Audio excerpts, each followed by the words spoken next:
अस्सलाम वालेकुम। आज हम लोग ICS पार्ट 2 के लेक्चर नंबर 9 को डिस्कस करेंगे। आज हमारा चैप्टर नंबर 3 का आगाज़ है। इसका नाम क्या है? Input output.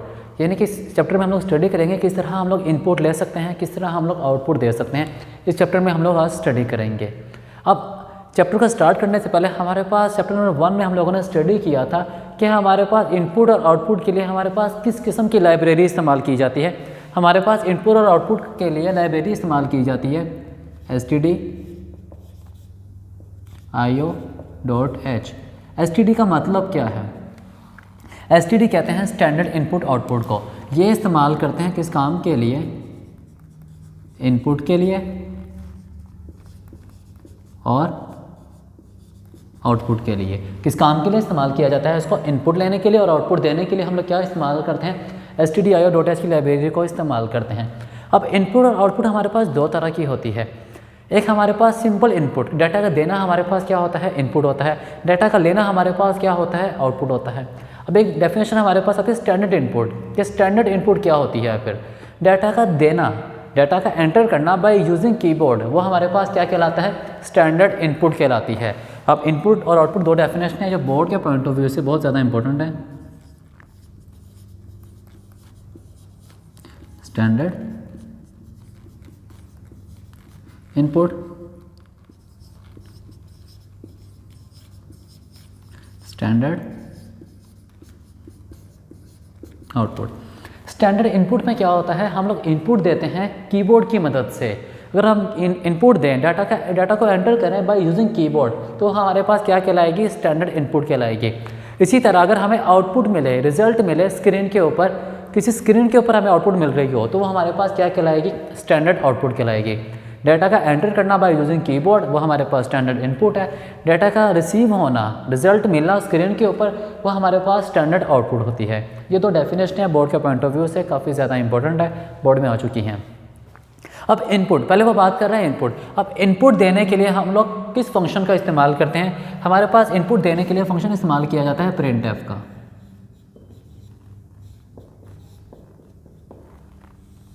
फंक्शन कौन सा इस्तेमाल करते हैं? printf का। किस काम के लिए? इनपुट देने के लिए। अब स्क्रीन के ऊपर इनपुट देना चाहते हैं, उसके लिए क्या इस्तेमाल करें? printf। देखिए printf को इस्तेमाल करने के हमारे पास दो मेथड हैं, दो तरीके हैं printf को इस्तेमाल करने के।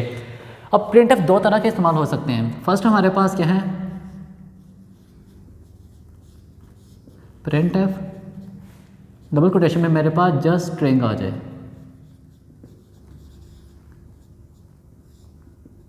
फर्स्ट मेथड हमारे पास ये है। सेकंड मेरे पास मेथड कौन सा है?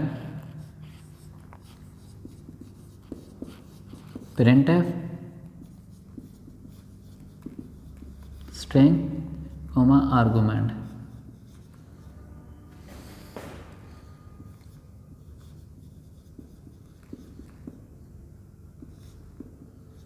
ये मेरे पास क्या है? इसका सेकंड मेथड। फर्स्ट मेथड में हमारे पास क्या है? printf में जस्ट क्या आ रही है? स्ट्रिंग आ रही है। क्या मतलब है? खाली स्ट्रिंग का। अगर आप लोग स्क्रीन के ऊपर जस्ट एक मैसेज डिस्प्ले करना चाहते हैं, अगर आप लोग स्क्रीन के ऊपर जस्ट एक message, hello, hello world, hello Pakistan, कुछ भी मैसेज डिस्प्ले करना चाहते हैं, जस्ट स्क्रीन के ऊपर एक आउटपुट के तौर पर क्या एक मैसेज डिस्प्ले करना चाहते हैं, चाहे आप लोग अपना नाम ही क्यों ना डिस्प्ले करना चाहते हो, उसके लिए क्या इस्तेमाल करते हैं? printf स्ट्रिंग का मेथड इस्तेमाल करते हैं। किस तरह से? जैसे ये देखिए, मैंने क्या करना है यहाँ पर, printf मैं लिखता हूँ हेलो।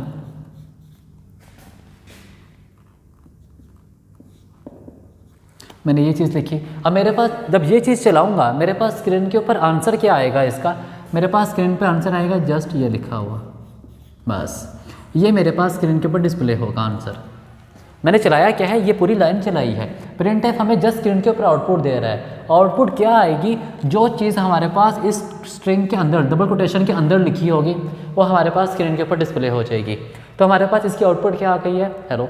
अगर यहाँ पे आप लोग अपना नाम लिखेंगे तो हमारे पास आउटपुट क्या आ जाएगी? आपका नाम आ जाएगी।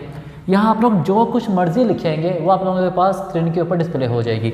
ये हमारे पास printf का फर्स्ट मेथड है। सेकेंड मेथड हमारे पास, उसमें हमारे पास स्ट्रिंग एज इट इज़ है, जैसे ये लिखी हुई है। एक नई चीज़ हमारे पास आर्गूमेंट आया है। ये फर्स्ट मेथड था, ये हमारे पास सेकंड। यहाँ हमारे पास नई चीज़ क्या आई है? यहाँ हमारे पास नई चीज़ आर्गूमेंट आया, बस, और कुछ भी चेंज नहीं है। हमारे पास एक आर्गूमेंट, नई चीज़ ऐड हुई है। आर्गूमेंट हमारे पास क्या होती है? ये आर्गूमेंट का मतलब होता है हम लोग कोई अगर रिजल्ट डिस्प्ले करना चाहते हैं, अगर हम लोग किसी चीज़ का रिजल्ट डिस्प्ले करना चाहते हैं तो हम इस मेथड को इस्तेमाल करते हैं। कब? अगर हम लोगों ने रिजल्ट डिस्प्ले करना है। अगर जस्ट एक मैसेज डिस्प्ले करना है तो ये मेथड इस्तेमाल करते हैं। अगर रिजल्ट डिस्प्ले करना है, रिजल्ट का मतलब दो नंबर्स को ऐड करने के बाद किसी तीसरे में स्टोर करवाएंगे और वो नंबर डिस्प्ले कर देंगे, तो ये मेथड इस्तेमाल करते हैं। इसी तरह किसी भी मेथड के ज़रिए कुछ रिजल्ट कैलकुलेट कर रहे हैं, आपका कोई रिजल्ट आ रहा है किसी वेरिएबल में स्टोर किया जा रहा है, अब वो डिस्प्ले करना चाहते हैं स्क्रीन के ऊपर, तो हम लोग ये मेथड इस्तेमाल करते हैं रिजल्ट वगैरह को डिस्प्ले करने के लिए। आर्गूमेंट की जगह पर क्या आएगा? हमारा वेरिएबल आएगा जो रिजल्टेंट के तौर पर आया होगा, वो इसके अंदर स्टोर करवाया जाएगा। ठीक है, किस तरह से होता है इसके एग्जांपल देखते हैं। लेट्स से मैंने दो नंबर्स को ऐड करना है, मैंने क्या करना है? दो नंबर्स को ऐड, मैं कहता हूँ इंट x, y, मैंने दो वेरिएबल लिए x, y। एक बात आप लोगों ने हमेशा याद कर रखनी है, जब कभी हम लोग कोई नंबर यूज़ करना चाहते हैं, कोई भी नंबर, हम डायरेक्ट नंबर यूज़ नहीं कर सकते। अगर हम नंबर यूज़ करना चाहते हैं, जैसे मैंने 10 + 20 करना है, मैं डायरेक्ट 10 + 20 परफॉर्म नहीं कर सकता, ये हमारे पास सी लैंग्वेज में अलाउ ही नहीं है। आप लोगों को किसी भी लैंग्वेज में अलाउ नहीं होता कि आप लोग डायरेक्ट ही किसी नंबर को यूज़ करें, आप डायरेक्ट नंबर यूज़ नहीं कर सकते। आप नंबर यूज़ करना चाहते हैं तो उनको किसी वेरिएबल में स्टोर करवाएंगे, देन वेरिएबल को यूज़ करेंगे। किस तरह से? ये देखें, दो वेरिएबल लिए x, y, मैं कहता हूँ x = 10 एंड y = 20, मैंने इनको वैल्यू असाइन कर दी। हम इस तरह से यूज़ कर सकते हैं। अब ये काम करने के बाद हम इन वेरिएबल को यूज़ करेंगे, और वेरिएबल की जगह क्या यूज़ किया जाएगा? वैल्यूज यूज़ की जाएंगी, वो बैक एंड के ऊपर यूज़ की जाएंगी।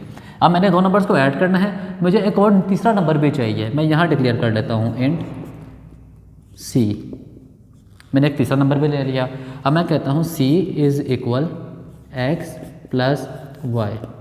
c में क्या स्टोर है? x + y, और x y की कीमत क्या है? 10 और 20। 10 20 ऐड होकर हमारे पास किस में आ जाएगा? c के अंदर। c में क्या स्टोर हो जाएगा? इनका एडिशन, इनका सम।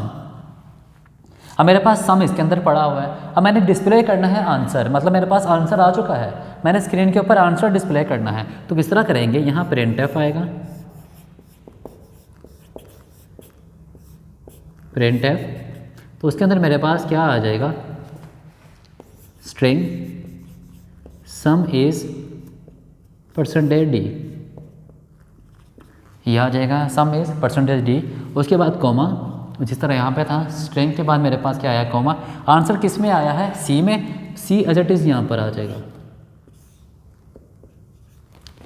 अब कोटेशन सिर्फ ये चीज़ आई है हमारे पास डबल कोटेशन के अंदर, कॉमा c हमारे पास सेपरेट है, वो एक अलग लिखा हुआ है हम लोगों ने। अब इस चीज़ का मेरे पास स्क्रीन के ऊपर आंसर क्या आएगा? इसका मेरे पास स्क्रीन पे आंसर आएगा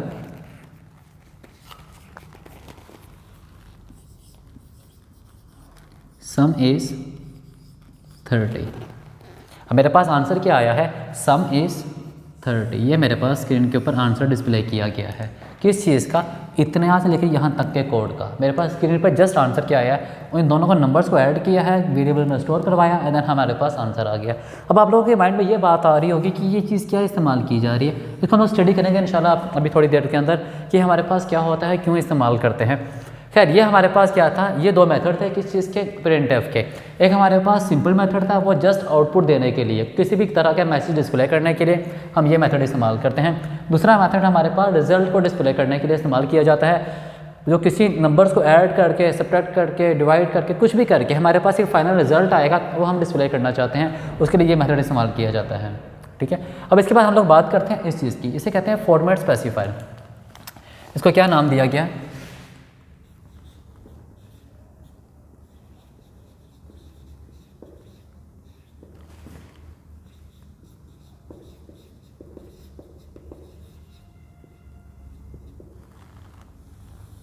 अब ये हमारे पास क्या है? फॉर्मेट स्पेसिफायर है। फॉर्मेट स्पेसिफायर हमें क्या बताता है कि हमारे पास जो डाटा स्क्रीन के ऊपर डिस्प्ले किया जाएगा, हमारे पास जो रिजल्ट स्क्रीन के ऊपर आएगा, किस फॉर्मेट के अंदर आएगा। हमारे पास स्क्रीन के ऊपर जो आउटपुट आएगी, रिजल्ट आएगी, वो किस फॉर्मेट के अंदर आएगी, वो कौन बताता है हमें? Format specifier. कि हमारे पास किस फॉर्मेट के अंदर, नाम है क्या फॉर्मेट, कि हमें फॉर्मेट को स्पेसिफाई करेगा कि हमारे पास रिजल्ट स्क्रीन के ऊपर किस तरह का आएगा। इस चीज़ को कौन बताता है हमें? फॉर्मेट स्पेसिफायर बताता है। ठीक है, फॉर्मेट स्पेसिफायर डिफरेंट तरह के फॉर्मेट स्पेसिफायर इस्तेमाल किए जाते हैं। इंटीजर के लिए अलग हैं, स्ट्रिंग के लिए अलग हैं, चार के लिए अलग हैं, इसी तरह हमारे फ्लोट के लिए अलग हैं। हम लोग जो आप लोगों की बुक का मेजर पार्ट है हम उसको डिस्कस करेंगे। हमारे पास हमने डाटा टाइप पढ़ी थी इंट, चार, फ्लोट, ये हम लोगों ने 3 तरह के डाटा टाइप की बात की थी। हमारे पास इंटीजर के लिए जो फॉर्मेट स्पेसिफायर इस्तेमाल किया जाता है उसको कहते हैं %d। फॉर्मेट स्पेसिफायर हमेशा हमारा स्टार्ट किससे होता है, परसेंटेज के सिंबल के साथ। ये स्टार्ट कैसे किया जाएगा, हमेशा परसेंटेज के सिंबल के साथ। हमारे पास इंटीजर के लिए क्या इस्तेमाल करते हैं, %d। चार के लिए क्या इस्तेमाल करते हैं, %c। फ्लोट के लिए क्या इस्तेमाल करते हैं, %f। ये 3 हमारे पास फॉर्मेट स्पेसिफायर हैं। इसी तरह एस भी हैं और बहुत सारे हैं। एस हमारे पास स्ट्रिंग करैक्टर के लिए इस्तेमाल किया जाता है और भी बहुत सारे हैं। हमारे पास मेजर इन 3 के ऊपर फोकस है जो आप लोगों के प्रोग्रामिंग के अंदर इस्तेमाल किए जाएंगे, आप लोगों की सी लैंग्वेज में ओवरऑल इस्तेमाल किए जाएंगे। हमारे पास इंटीजर के लिए क्या इस्तेमाल किया जाएगा, %d। चार के लिए क्या इस्तेमाल किया जाएगा, %c। फ्लोट के लिए %f। ये 3 हमारे पास क्या है फॉर्मेट स्पेसिफायर। इनको हमेशा इस्तेमाल करते हैं हम लोग स्ट्रिंग के अंदर। कहाँ इस्तेमाल करते हैं, स्ट्रिंग के अंदर। किसी भी स्ट्रिंग की, जैसे स्ट्रिंग है ना इसके अंदर, जैसे यहाँ पर इस्तेमाल किया है, स्ट्रिंग के अंदर इस्तेमाल करते हैं। किस तरह इस्तेमाल करते हैं, अब मैंने 2 नंबर्स को ऐड करना है। मैंने क्या करना है, 2 नंबर्स को ऐड मैं लेता हूँ इंट के अंदर, इंट x, y, z। मैं 3 वेरिएबल लिए, मैंने कहा x = 10, y = 10। दोनों की वैल्यू मेरे पास क्या है, 10। और मैं कहता हूँ z = x + y। अब मेरे पास डाटा टाइप देखो क्या क्या इस्तेमाल की गई है, इंटीजर इस्तेमाल की गई। तीनों के लिए क्या इस्तेमाल की गई है, इंटीजर। तो मेरे पास इंटीजर का मतलब फॉर्मेट स्पेसिफायर क्या इस्तेमाल किया जाएगा, %d। कहाँ इस्तेमाल करते हैं, स्ट्रिंग के अंदर। किस तरह से, मैंने रिजल्ट डिस्प्ले करना है, printf। मैंने क्या डिस्प्ले किया है, sum of %d and %d is %d। अब फॉर्मेट स्पेसिफायर हमारे पास किस लिए है, स्पेसिफाई करता है हमारे किसी को डाटा हमारे पास स्क्रीन पे किस शक्ल में नज़र आना है। अब ये हमें बता रहा है कि हमारे पास डाटा इंटीजर के अंदर आना चाहिए। अब मैंने स्ट्रिंग में क्या इस्तेमाल किया, एक ये इस्तेमाल किया हमारे पास फॉर्मेट स्पेसिफायर, दूसरा मैंने फॉर्मेट स्पेसिफायर ये इस्तेमाल किया, तीसरा फॉर्मेट स्पेसिफायर ये। 3 फॉर्मेट स्पेसिफायर इस्तेमाल किए हैं। अब ये बता रहे हैं कि हमारे पास इसकी जगह पर क्या आएगा, इसकी जगह पर वैल्यूज़ आएंगी। किस चीज़ की, इन वेरिएबल्स की वैल्यू आएंगी। मैंने नॉर्मली किया क्या, सम ऑफ %d, सम ऑफ किसका था, सम ऑफ x एंड y किस में आया है, इस z के अंदर, x y इस z। हम ये 3 चीज़ें कहाँ लिखते हैं, कॉमा के बाद, यहाँ पर x, y, z। इस तरह से ये चीज़ें कहाँ लिखते हैं हम लोग, कॉमा के बाद। अब हमारे पास क्या होगा, अब ये देखते हैं कि किस तरह से काम कर रहा है। ये पहले वाला x पहले वाले वेरिएबल्स के लिए, ये %d के लिए, दूसरा वाला दूसरे वाले के लिए, तीसरा वाला तीसरे वाले के लिए। हर एक उसके अपने फॉर्मेट स्पेसिफायर के लिए ही इस्तेमाल किया जाएगा। हर वेरिएबल उसके अपने, फर्स्ट वैल्यू पहले फॉर्मेट स्पेसिफायर के लिए, दूसरा दूसरे के लिए, तीसरा तीसरे के लिए। हम डायरेक्ट भी कर सकते हैं, इस तरह ये काम किया, ये डायरेक्ट भी किया जा सकता है। सम इज %d, यहाँ भी %d लिखा है क्योंकि c की टाइप मेरे पास इंटीजर थी। मैंने यहाँ पर परसेंटेज इस्तेमाल किया है क्योंकि मेरे पास x की टाइप क्या थी, %d इंटीजर थी, x की टाइप। y की टाइप भी मेरे पास इंटीजर थी, z की टाइप भी मेरे पास इंटीजर थी। तो मैंने तीनों जगह क्या इस्तेमाल किया, फॉर्मेट स्पेसिफायर। फॉर्मेट स्पेसिफायर में आता क्या है, वेरिएबल की वैल्यू स्टोर हो जाती है जाके उसके अंदर। अब मेरे पास स्क्रीन के ऊपर आंसर क्या आएगा, जब आंसर स्क्रीन के ऊपर आएगा मेरे पास आंसर आएगा इस तरह से, सम ऑफ x की जगह x की कीमत आ जाएगी 10 एंड 10 इज 20। अब ये 10 का आंसर आया, इसकी जगह पर क्या आ गया, उस x की कीमत इसमें स्टोर हो गई। इसकी जगह क्या आया, y की कीमत इसमें स्टोर हो गई। इसकी जगह क्या आया, z की कीमत इसमें स्टोर हो गई। तो मेरे पास आंसर क्या है, सम ऑफ 10 एंड 10 इज 20। इस तरह से अगर यहाँ पर फर्ज करो मेरे पास टाइप फ्लोट होती, यहाँ टाइप मेरे पास क्या होती, फ्लोट, जो मैं चेंज करके देख लेते हैं इसको हम लोग। लेट्स सी मैं यहाँ क्या स्टोर करवाता हूँ, फ्लोट में। टाइप मेरे पास क्या है, फ्लोट, तो मैं वैल्यू भी चेंज करता हूँ। मेरा 10.0 है, ये 10.0 है। तो आंसर मेरे पास क्या आएगा वो देखते हैं। अब टाइप मेरे पास क्या है, फ्लोट है, तो मेरे पास जो x है वो फ्लोट में है, इंटीजर नहीं है। अगर ये कोड हम लोग चलाएंगे, इसको रन करेंगे, हमारे पास एरर आ जाएगा। वो कहेगा हमारे पास फॉर्मेट स्पेसिफायर कुछ और चीज़ है और हमारे पास टाइप मैच ही नहीं कर पा रहा, वो हमारी टाइप मैच ही नहीं हो रही। वेरिएबल की टाइप कुछ और है और फॉर्मेट स्पेसिफायर में हमने कुछ और पास किया हुआ है। तो इस काम को बचाने के लिए हम करेंगे क्या, यहाँ पर और यहाँ पर क्या पास कर देंगे, खाली F, percentage F, percentage F, percentage F. अब मेरे पास इसका जो आंसर आएगा, इसका आंसर मेरे पास 20 नहीं आएगा, 20.0 आएगा, क्योंकि फ्लोट है तो मेरे पास पॉइंट्स में आंसर आएगा। यहाँ भी 10.5, 10.0 एंड 10.0 इज़ 20.0। हमारे पास हमारा आंसर चेंज हो गया है, किसकी वजह से? सिर्फ फ्लोट की वजह से। ये हमारे पास क्या होता है? फॉर्मेट स्पेसिफायर, जो बताता है कि हमारे पास डाटा किस फॉर्मेट में डिस्प्ले होना है। इसी तरह हमारे पास 4 इस्तेमाल करते हैं, 4 को भी इसी तरह यूज़ करेंगे। 4 में मेरे पास यहाँ पर क्या आ जाएंगे? परसेंटेज सी इस्तेमाल किए जाएंगे। ये आपको जो आंसर डिस्प्ले किया जा रहा है, ये आंसर डिस्प्ले, इसको डिस्प्ले करने के डिफरेंट मेथड है, वो आप लोगों की अपनी मर्ज़ी होती है, आप जिस तरह मर्जी डिस्प्ले कर सकते हैं इस आंसर को। आप अच्छे फॉर्मेट में करें, अच्छे मेथड में डिस्प्ले करें, ताकि एग्जामिनर के लिए इसको समझना आसान हो, आपके लिए, आप लोगों के लिए भी चीज़ें समझना आसान हो। इसको आप इस तरह भी डिस्प्ले कर सकते हैं, ये देखें, print F some is percentage D. मेरे पास एफ है तो मेरे पास यहाँ पर क्या आ जाएगा? परसेंटेज एफ आ जाएगा, कोमा मेरे पास आंसर किस में आया? जेड में, यहाँ जेड आ जाएगा। ये भी बिल्कुल एक्यूरेट मेथड है, लेकिन मेरे पास इसका आंसर क्या आएगा? सम इज़ 20.0 बस, क्योंकि मेरे पास इस z का आंसर किस में चला जाएगा? इस f के अंदर, परसेंटेज f के अंदर स्टोर हो जाएगा जाके। तो मेरे पास स्क्रीन के ऊपर आंसर क्या आएगा? सम इज़ 20.0, मेरे पास जस्ट ये आंसर। और इसका आंसर क्या आएगा? ये मैंने 3 परसेंटेज f पास किए हैं, अगर परसेंटेज d था पर 3 परसेंटेज d पास किए थे, वो तीनों का मतलब जितने परसेंटेज f या जितने फॉर्मेट स्पेसिफायर पास किए होंगे हमने स्ट्रिंग के अंदर, उतनों की वैल्यू हमारे पास कॉमे के बाद होनी चाहिए, उतने आर्गूमेंट के में उतने वैल्यूज़ होनी चाहिए आर्गूमेंट्स के अंदर।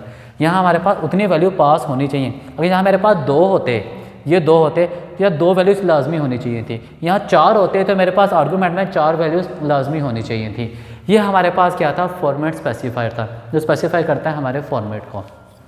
सो हम लोगों ने आज बात की है इनपुट आउटपुट स्टेटमेंट को स्टार्ट किया हम लोगों ने, जिसमें हम लोगों ने पहले बात किया इनपुट आउटपुट देने की बात की कि आउटपुट देने के लिए हमारे पास क्या इस्तेमाल करते हैं? प्रिंट टाइप का फंक्शन इस्तेमाल करते हैं, जिसके 2 तरीके थे इस्तेमाल करने के।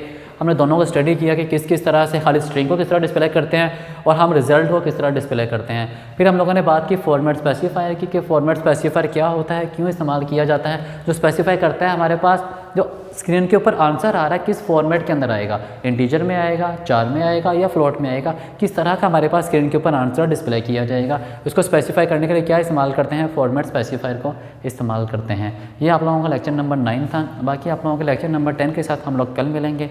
तब तक के लिए इजाज़त दीजिए। अल्लाह हाफिज़।